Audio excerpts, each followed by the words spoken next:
السلام علیکم۔ بچے کی پیدائش کے بعد ہی والدین کو جو فکر لاحق ہوتی ہے وہ ایک اسکول کی ہوتی ہے۔ ایجوکیشن کے حوالے سے وہ بڑا سینسیٹیو ہوتا ہے۔ والدین کی خواہش ہوتی ہے کہ ہمارا بچہ پیدا ہوا ہے تو وہ کون سے اسکول جائے گا، کیا پڑھے گا، کیا نہیں پڑھے گا۔ یہ سب چیزیں ضروری تو ہیں، لیکن سب سے ضروری چیز ماں کی گود ہے۔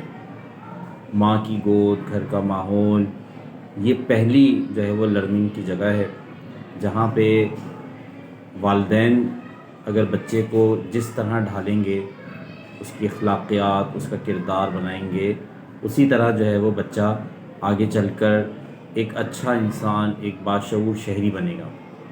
عام طور پہ ہوتا کیا ہے کہ ہم اپنے بچوں کو ٹیچر کے حوالے کر دیتے ہیں کہ ٹیچر دیکھے گا، ٹیچر پڑھائے گی، ٹیچر اس کو سمجھائے گی۔ تو ایسا ممکن ہے نہیں۔ 2-3 گھنٹے کے لیے اگر آپ اسکول بھیجتے ہیں تو اس کا مطلب یہ نہیں ہے کہ اب ٹوٹل جو ہے وہ اسکول کی ذمہ داری ہو گئی ہے۔ آپ کے پاس 3-3.5 سال کا بچہ جب آپ کے پاس ہوتا ہے، پیدائش سے لے کر اور 6 سال تک جو ہے وہ بچے کی عمر ایسی ہوتی ہے جس میں وہ گروتھ کرتا ہے، سیکھتا ہے، لرننگ کرتا ہے، جو اس کو سکھایا جاتا ہے، جیسی عادات ہوتی ہیں ویسے ہی وہ کرتا ہے۔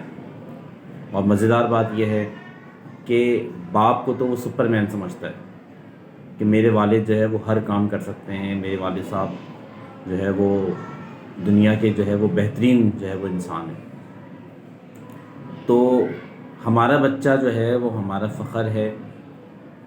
ہم نے اس کو کس طرح اس کو جو ہے پالنا ہے، کس طرح اس کی تربیت کرنی ہے کہ وہ انسانیت کی خدمت کر سکے، آئندہ آنے والی زندگی کے اندر وہ ایک بہترین انسان ہو، لوگ اس کی تعریف کریں اور وہ آگے بڑھتا جائے۔ یہ چیز جو ہے وہ والدین کے لیے بہت ضروری ہے۔ والدین اگر اس چیز کے اوپر جو ہے وہ کاربند ہوں گے، والدین اس حوالے سے جو ہے اپنے بچے کی تربیت کریں گے، کسی اور پہ نہیں چھوڑیں گے۔ کتنا اچھا ٹیچر ہو، کتنا اچھا استاد ہو، لیکن اس کے اوپر چھوڑ دینا اور سمجھ لینا کہ یہ تو اسکول ہی کی ذمہ داری ہے، اسکول ہی نے کرنا ہے، ٹیچر کی ذمہ داری ہے، ٹیچر نے کرنا ہے، تو ایسا جو ہے یہ غلط سوچ ہے۔ ایسا نہیں سوچنا چاہیے۔ اپنے بچوں کی خود تربیت کریں۔ میں اپنی بات ختم کرتے ہوئے ایک واقعہ آپ کو سناتا ہوں کہ ہمارے ایک دوست کا اسکول کے اندر اس کی ٹیچر نے کہا کہ تم نے جھوٹ بولا ہے۔ وہ نرسری کلاس کا بچہ اپنے ٹیچر کی بات سن کر اس نے اپنے والد سے ڈسکس کیا کہ ہماری مس نے کہا ہے کہ تم جھوٹ بولتے ہو، تو بابا یہ جھوٹ کیا ہوتا ہے؟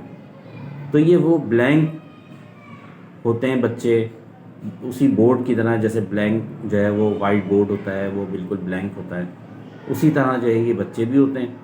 اور ان بچوں کی جیسے ہم تربیت کریں گے، ان کو جو جو چیزیں ہم بتائیں گے، وہ پھر آگے جا کر جو ہے اسی کے اوپر جو ہے وہ چلتے ہیں۔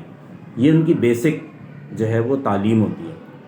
تو وہ جو والد تھے وہ بڑے حیران ہوئے اور انہوں نے ٹیچر سے جو ہے وہ بات کی جا کے کہ اس بچے کو یہ نہیں پتہ تھا کہ جھوٹ کیا ہوتا ہے۔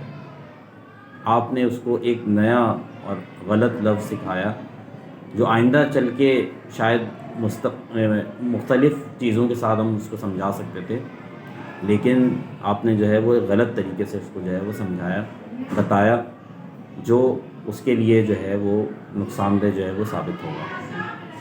اپنا اور اپنے ارد گرد کا، اپنے گھر والوں کا خیال رکھیے گا۔ بہت شکریہ۔ السلام علیکم۔